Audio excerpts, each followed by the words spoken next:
All right, welcome back. If you are new here, my name is Matt. I'm a fourth year med student about to be a graduated MD, and I've been teaching the MCAT for more than a decade. If you have an MCAT question or questions about getting into med school, ask them here.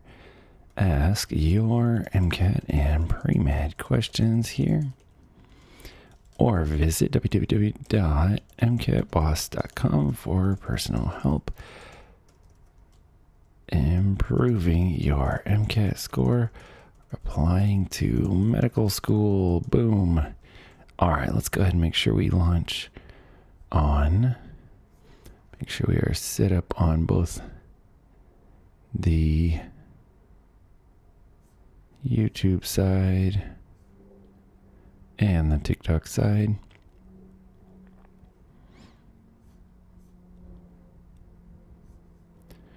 Here we go.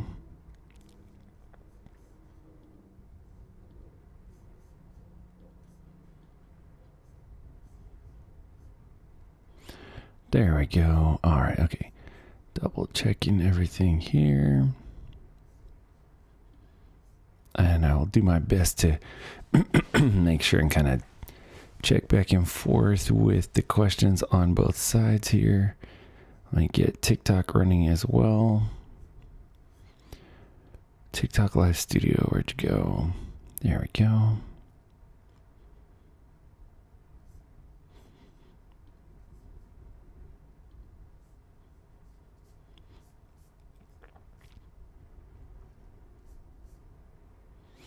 All right, well, while we are waiting, some things to think about at this time of the year. Oh, there we go. Come on, TikTok Live, let's do this. Here we go. How do I resize my frame here? Gotta learn how to use this better. Let's see.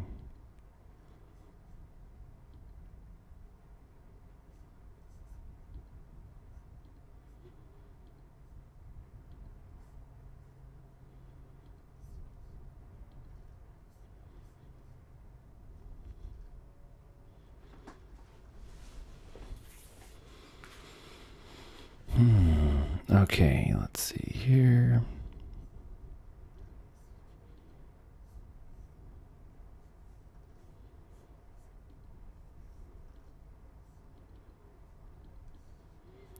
I gotta learn how to use this software better.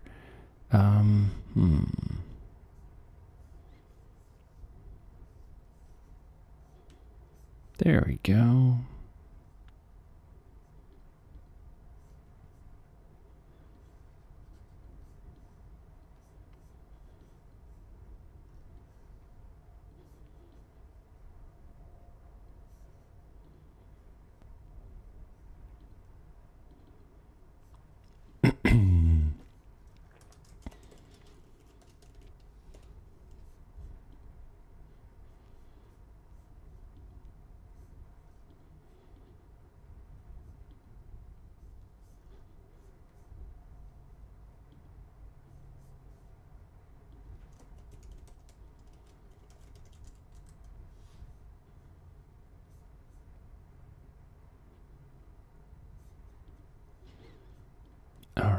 I think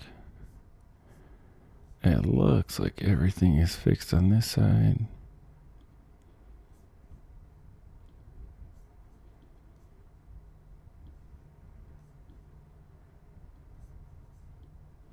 There we go. All right. Go live. Here we go.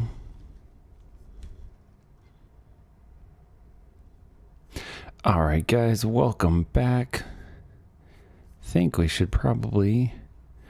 All right. Okay. So, thank you guys for jumping in on the YouTube side. I apologize for the delay there while I was setting up TikTok. Drop a comment for those of you who were already asking questions on the YouTube side. Drop a comment if you are still there, and I'm more than happy. Okay, awesome. Looks like you guys are still here. Okay, so Simran, you were asking what to prioritize from the double AMC in your last month for A515.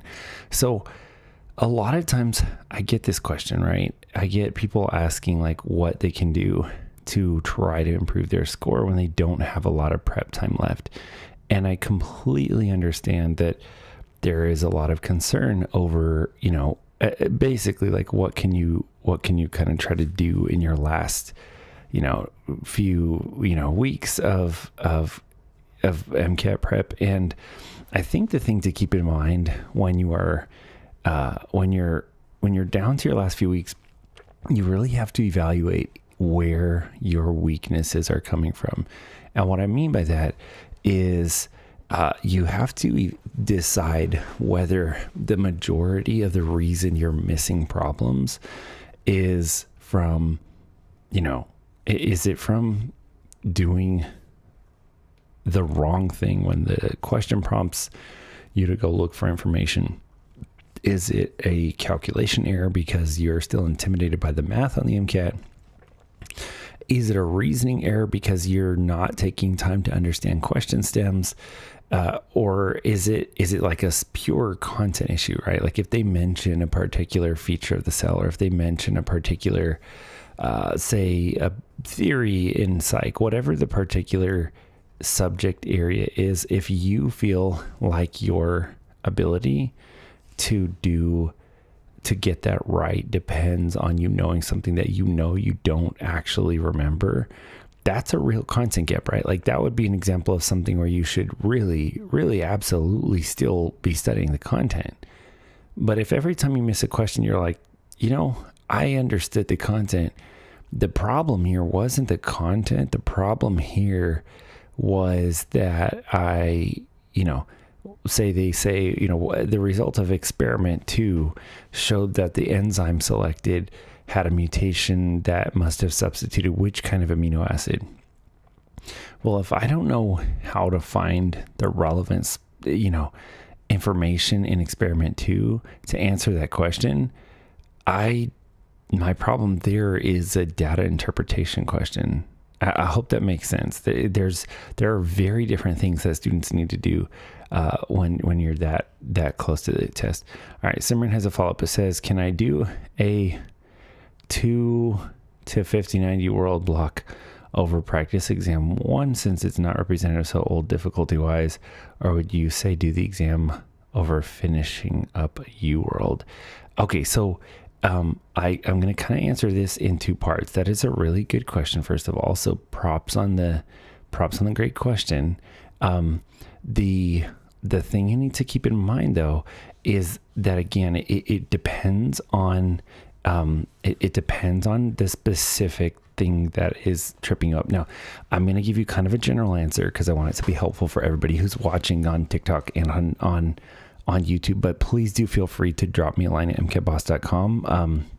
If you have the MCAT coming up real soon, I can set you up with a really neat discount if you book today, but we can talk about your specific situation if we need to. The general thing that you need to remember though is that it really strongly depends on what is causing you to miss problems.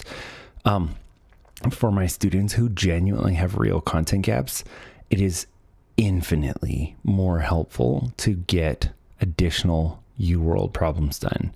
Just infinitely more helpful, because every time you open up a UWorld problem, or for those of you who do not know, I also work with a company called Bootcamp MCAT. But whatever test bank you're using, whatever you do in that test bank will help you close out really critical content gaps. Those are super useful in a way that, generally speaking, most practice exams just aren't. Okay, so Simran has a follow-up, says, because I don't have stamina problems, I just need to refine through UWorld. Okay, so yeah, that's a really insightful comment here. For those of you guys who are new here, welcome in. My name is Matt. I'm a 4th year med student. I'll be an MD in a couple of weeks, but I've been teaching the MCAT for over a decade. I really, really enjoy helping people get into med school. And so please feel free to ask your questions here. If you're looking for personal help, you can also drop a line at mcatboss.com. Mention that you found me here and I am on the live, and I do a same day discount. So Simran, you had a really good, really insightful comment about essentially is the problem with, say, keeping your concentration, keeping your energy, keeping your testing stamina for the full day of testing that is the MCAT. And some students really feel fatigued, right? Their performance starts out really strong, and then when they get tired, when their eyes feel strained, when they feel sleepy after a few hours of testing, their testing performance starts to decline. If that is you, you need to go ahead and practice your exams. You need to figure out how to stay awake. Those are totally valid things to be focusing on right now. If, however, you are still missing stuff because you run into problems or you do not recognize the content, then absolutely yes, question banks are your friend. Now, if for my students who jump on a session with me, we'll kind of go into more detail about something I call the ladder method. That's really, really valid, really, really valuable. And I think that it can be a really helpful way of kind of deciphering between what is causing you to lose points there. So I hope that is helpful. We have a comment on the TikTok side that says, I got a 523 2 months ago. That is awesome. Props to you. Just for those of you guys who are not familiar with the scoring scale, 523 is pretty darn close to 100th percentile. So major props on that. For those of you who are hoping to score like crazy high scores, guys, keep in mind that those kinds of scores generally do not happen by accident, and most of the time they really truly do not happen super quickly, right? Like, they are the results of students studying really, really hard. I know for me, when I had taken my first few practice exams, I knew that it was going to take learning the format of the exam and not just a background in science to do really well. I had a background in science, right? Like, I had a math and physics degree. I was a former physics instructor, and it took learning the format to go from like an absolutely disastrously low score to actually acing the test. And in the end, I scored 100th percentile on 2 of the sections and 97th percentile overall. But it really, really, really is up to us, right, to put in the work. So, all right. So I have a few people asking today. We're definitely in sort of last minute panic testing mode. The chats on both sides are kind of getting pebbled with people asking about like what you can do in your final week or two of study. So my general advice is that any additional content that you can still fill in before you get to test day is still valuable. For more specific advice, guys, you can reach out to me at mkitboss.com. Let me know you need last minute help and that you found me on the live, and I'll make sure you have a good discount. But the main thing is that you really truly need to make sure that you have a grasp of as many different sort of content subsets, because I think there's this idea that people have that it's about finding some super, super, super advanced degree of knowledge. A lot of times, though, the MCAT is very general, right? Like, it's super, super broad. There's about 100-page long PDF that just covers the topic list of everything that's on the MCAT. And if I just handed you like 100-page list, like 100 bullet points, 100 pages of bullet points, naturally that would be pretty overwhelming for a lot of us. So do keep in mind it is a pretty steep kind of test to study for. All right, guys, I'm gonna stop talking here for just a second. Please do feel free to drop additional questions in the chat, and I will keep checking back every minute or two. Gonna get some work done here, but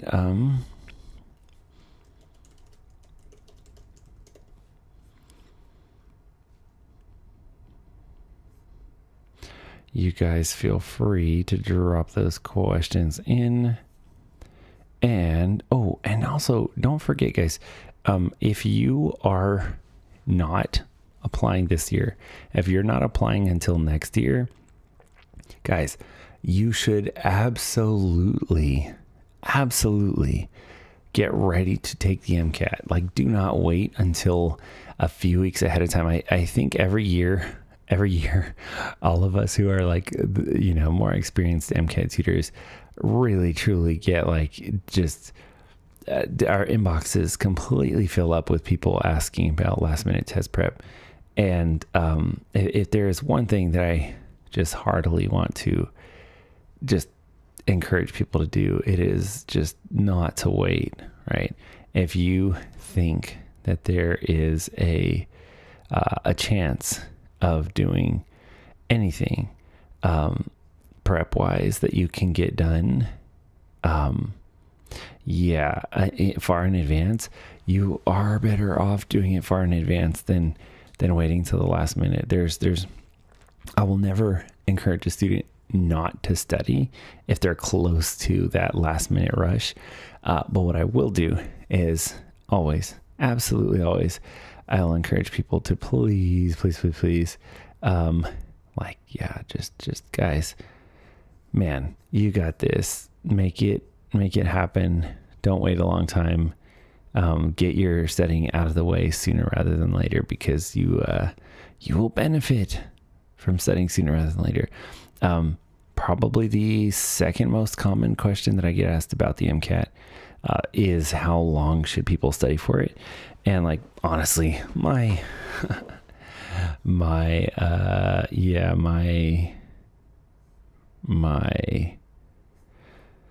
opinion is really straightforward, guys. Just study longer. Instead of doing it for a few weeks, do it for a few months if you're able to.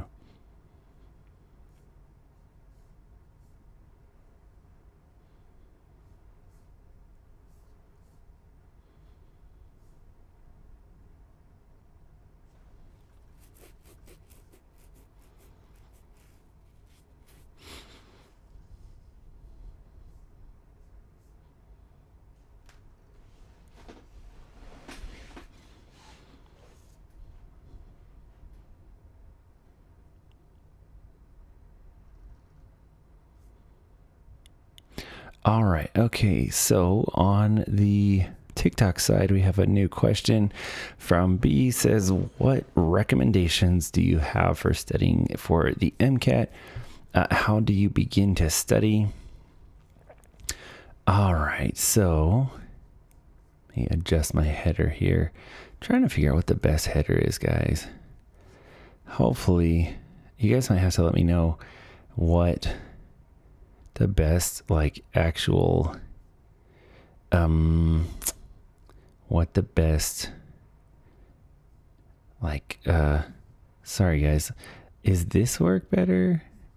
Is that more visible? I don't know. You guys have to let me know what's more visible. Anyhow, okay, really quick. Okay, so B says, what recommendations do you have for studying for the MCAT? How do you begin to study? So the most important thing that you need to know about the MCAT is it is a weird format. I will never recommend that you get started by, you know what, let me do this. This is such a great question because I want to address this for literally everyone. So the question is, what do you do to get started studying for the MCAT? And my advice is a little bit nuanced here. As a person who's taught the MCAT for over a decade, I think you have to break into the weirdness of the format of the MCAT. And the best way to do this is to actually take a practice MCAT, even if you are completely not ready for that. And once you're horrified and amazed by the fact that this is a topical exam that is nothing like a regular exam, then you should go ahead and buy a good question bank like UWorld or bootcamp.com. And then you need to just do practice questions for 3 months. Don't do any more practice exams until you've had at least 3 months to work through a practice question bank. that's the best way to get started prepping for the MCAT. If you need help, reach out at mcatboss.com. All right, guys, I hope that is a helpful answer. If you are thinking of starting for the MCAT, I think that's a good foundation. Donut says Tufts or UMich for pre-med. Okay, so I think part of that question gets down to whether, I really think that it gets down to whether or not you think that where you go to undergrad actually matters. And I don't think that it actually does matter. I think that the majority of students who have, a good effort on the MCAT and a good GPA have a chance at most medical schools, regardless of where they went to undergrad. I don't actually think it's as important as people think. All right. B says, what is a practice question bank? People always use terminology like blocks. Okay. So B, what we're talking about here is you, generally speaking, have two kinds of content material you have two kinds of practice material for the MCAT. Practice exams are essentially what they sound like, right? They're supposed to be like the real MCAT.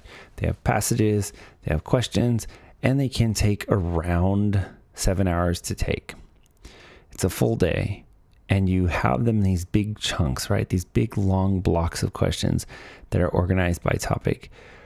I don't think that is the best way to study the majority of your material. You should take practice exams eventually. But outside of your first practice exam, just to get used to the format, you should spend a few months doing a MCAT specific question bank. So you Google MCAT, MCAT question bank, and you'll see a few companies that offer these. A couple of great ones are UWorld and Bootcamp MCAT. If you're really in for a long sort of just really thorough question bank, UWorld has built out theirs to over 3,000 questions. And you want to jump into that for a few months and get used to it and make sure that you know what you're doing. So next one says, not a pre-med student yet, but is volunteering good for college, currently going at a hospital. So for the student who's asking about volunteering at a hospital, it is good. If you're not in college yet, if you're a high school student, it may not make a huge difference. Now, if you're applying to a pipeline program, if you're applying to a direct like BS to MD program, then I don't think it's a good idea, right? If you're applying to either a BA to MD or a BS to MD or an MBBS if you're international, then yeah, I think that you're okay to volunteer. But just keep in mind, if you're in the US system, if you end up doing volunteering in high school, it's not going to carry over to your pre-med application to medical school. Okay. All right. Next one says, okay, so Think says, I got into 2 med schools, one MD, the other is DO. DO is like 200,000, MD is like 500,000. Won't get any backing, so should I take out 300 in private loans? That is a completely, I'll be honest, that's a really, really sort of personal finance question. I would not in any way, shape, or form feel like I could give any kind of relevant advice. Unfortunately, I really would be more than happy to offer some kind of admissions advice, because that is what I have done for a very long time. But unfortunately, between DO and MD, the best thing I can do is just offer perspective in that once you're in, I have lots of amazing colleagues who are DOs and lots of amazing colleagues who are MDs. I think there's typically a pretty, just a very exaggerated idea about the difference between MDs and DOs. And I think that people should not be as freaked out as they often are about whether, about whether they're going to be okay if they're, DL versus MD. So, go with whichever one. I think one way you could think about it is that, if you want to think about it as a free 300,000 to become a DO, think of it that way. B says, thank you for answering my questions. It helps a lot of my first gen pre-med. So B, please keep your head up on the journey. It's a little bit unusual whenever you are a first gen doc. So I'm a first generation doc. It's really hard to try. Think says I'm first gen also. That's awesome. Good. That's awesome, guys.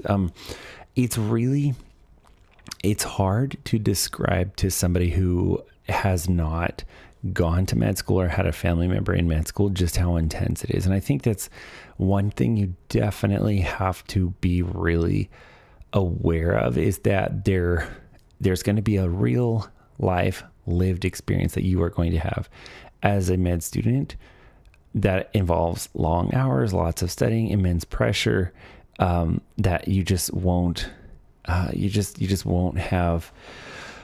If you are coming from like a non-medical family, then you may not have a lot of,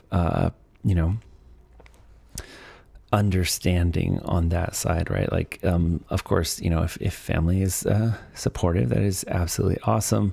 But yeah, it is definitely a challenging experience and something that can be a little bit hard to translate. All right, let me check back over here. Thank you guys for the great questions. Please feel free to keep those chugging along.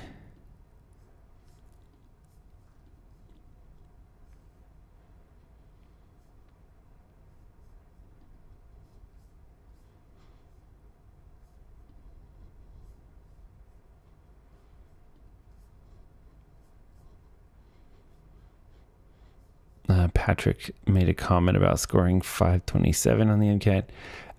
Yeah, I think, everybody always sees the live story and social media comments about people scoring perfect scores on the MCAT. The main thing I want to just remind you guys, you absolutely do not have to score perfectly on the MCAT to get into a fantastically good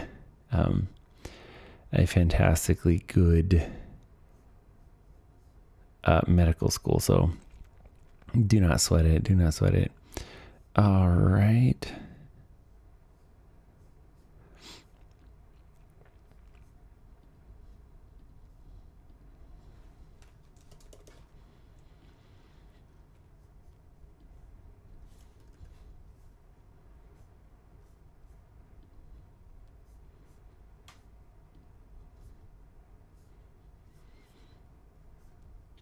All right, we have a comment from somebody on the YouTube side talking about struggling on a pathology exam. So if you're a med student out there, and you're struggling through pathology, you have my sympathy and my empathy. You'll get through it. It's it's the joys of med school, and of course a very intense one, right? Pathology is, of course, a rather unforgiving field.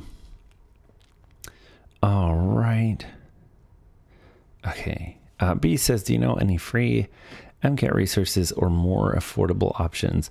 I think that one thing I would say, if you can write this down, probably the least expensive to jump into an MCAT QBank is if you go to tinyurl.com, just tinyurl.com/MCAT boss. super easy to remember because I'm the MCAT boss. But when you click that, it will take you to the bootcamp.com MCAT options. And when you go to sign up, just type the coupon code MCAT boss again. And you will you'll get the lowest price that I know how to get people, that'll get you into the bootcamp.com question bank, and you can get going on some practice problems. And they do have some really, really affordable options, like as close to free as you can get for a question bank of that quality. If you're looking to spend a little bit more, like a few $100s more than that, you would be looking at a really long question bank like the UWorld question bank. And if you're looking at, one of the MCAT courses, then of course a lot of people drop a few $1,000s on MCAT courses. You just, you kind of gotta decide what level of involvement you were looking for. And of course, I do always recommend MCATboss.com. Of course, that is me. Ask to work with Matt. Mention that you found the live, and go from there. And I will try to get you a good discount if you want to work with me at all. And then Starlight says, are the Kaplan practice tests any good? I have mixed feelings about them. I'm not gonna sort of either praise or wail on any of the big MCAT companies. I will say that the only time you should ever get to the point where you are using third-party exams is this. You have already done an entire question bank. You're scoring pretty well on your question bank. So you've worked out whatever gaps you have, you've worked on all of that stuff. And then you're at a point where you have spent 2 to 3 months doing question banks, and now you're doing practice exams, and you've done all the AMC ones, or all but one. And you're like, you know what? I still have a month left to go. I know all my content, and I just want to get faster. And then you can be like, hey, a third-party exam creator like Kaplan is fine. Starlight says, what is a question bank? Okay, so I'm going to say, based on your question there, you should absolutely not be buying a third-party exam at this point. You should be getting into a question bank. Hands down, you do not need to go straight into practice exams for the MCAT. Do one practice exam, just one, and then stop everything that you're doing and do question banks, just an MCAT question bank, okay? UWorld or Bootcamp, they both have, UWorld.com and Bootcamp.com both have excellent MCAT question banks. If you're looking for the Bootcamp one, just go to tinyurl.com/MCATboss and enter the coupon code. Let me leave this here in a comment. I don't know if do you guys know if you get in trouble for doing this? I don't know. Here it is, tinyurl.com/MCATboss and enter MCATboss as the coupon code. And of course that is the coupon code for the Bootcamp MCAT question bank. All right. Adam says, I'm a senior in high school. Got accepted to Penn State Hershey Med through an early assurance program. Should I go there? I need a 511 MCAT. Adam, I'll answer your question in a second. Ian says, I take my MCAT on Friday. Ian, props. You got this. Bring the confidence. You got this. Stay rested. If you need help, again, I'm going to get myself in trouble for listing links here, but oh well. MCATboss.com for personal MCAT help. Mention you saw me on the live. Same day bookings. Get 30% additional discount. Anyway, if anybody needs help, but yeah, Ian, props on that. Great job. It is awesome to be that close, especially when you have been working on it for a long time. I don't know how long you've been working on yours, but for those of you who are, working for a long time on MCAT prep, it can be both terrifying and exciting to be that close. Adam, I want to kind of talk about your question here. And I want to answer it in a way that is helpful to a lot of people. The question that Adam asked is, should he go to one of these pipeline programs, right? You're in high school and you got into a pipeline bachelor's and medical program. It's a direct entry program. These kinds of programs are not exactly like the European medical school system, but they're the closest thing that we have to a European medical school system. If you're a stellar student in high school and you know you want to become a doctor, you get into these pipeline programs, and then they have a much more reasonable MCAT minimum to guarantee your admission, so you don't have to sweat about getting some spectacular high MCAT score and hoping you get in. I'll be honest, I'm a huge fan. I think these programs are awesome. I think they're a great chance to lower the stress level for students who know going into college that they want to become doctors. And I think that the MCAT scores are just, their expectations are way more reasonable. I think this is the future of medicine.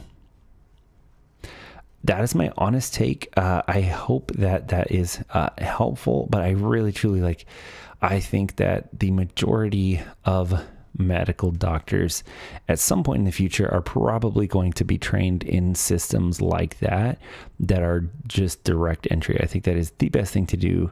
I can't think of I'll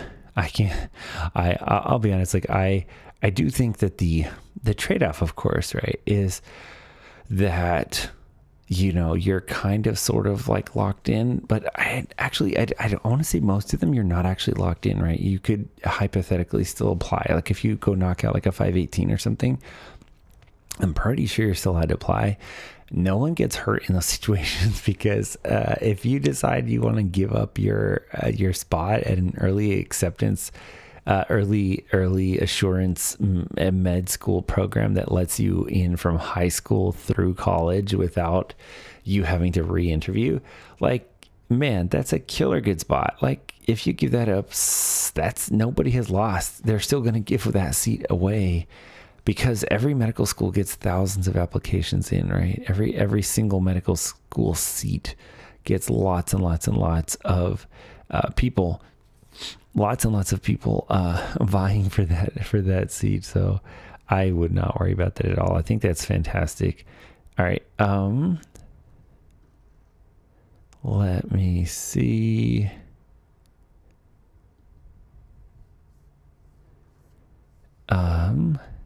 Okay. I think that we caught up on questions for now. All right, let me check on this thing over here. And you guys feel free to keep dropping those questions. Drop those questions. Let me make sure I leave a leave instructions on this one as well.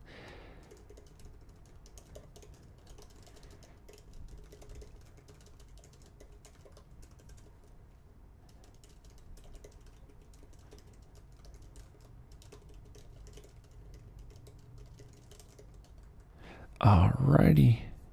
Okay.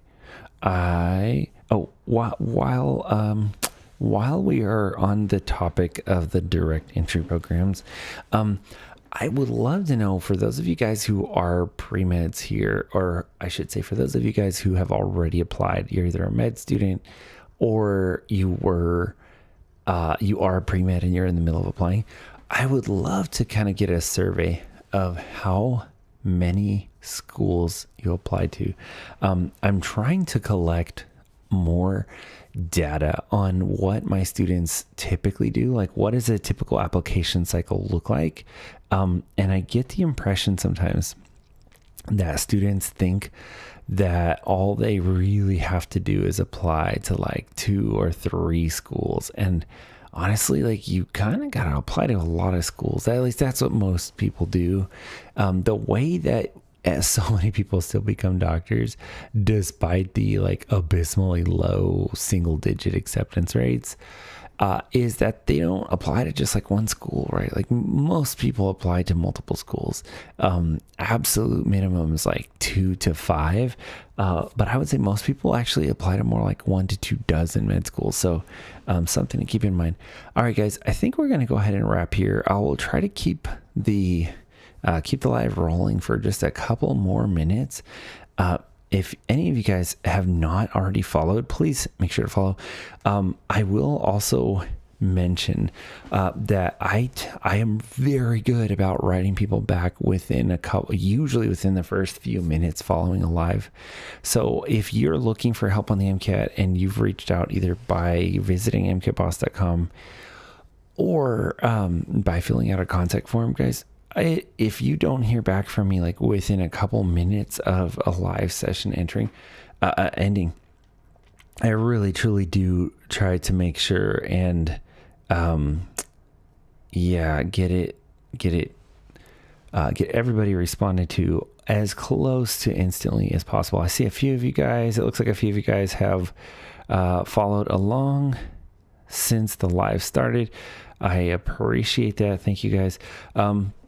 Couple of things real quick. I just want to mention I had a probably 4 increase in the last couple of days that inquired by the contact form instead on TikTok instead of the contact form on the website. And I absolutely applaud that. That is totally fine to doing it in app. Unfortunately, I don't think that you guys have a way of updating whatever the email address is that goes out with that contact form. And the downside there is I don't know how old those email addresses are for a lot of people, because the last I want to say the last 4 or 5 people who inquired using the contact form instead of the MCATboss.com, looking for help on the MCAT, looking for tutoring, it just ended up going to as far as I can tell, an old dead email. So if you don't hear back from me, if you fill out a contact form, guys, and you need help on the MCAT or applying to med school or working on your med school application personal statements, like I have read it's somewhere in the range of 100 or 200 essays over helping students get in and sort of personalize their epic dialogue and narrative of their life. But for real, you gotta just make sure to drop me a line at mkboss.com if I don't get back to you, because it probably means there's a typo in your email address. All right. Kennedy says, I'm not med at all. I don't know which school to commit to, and I have 1 week. I'm so sorry. I don't know what you mean by not med at all. If you're talking about which college to commit to, then man, there's a bunch of different things to think about, because that would include thoughts about the location, the availability of extracurricular activities.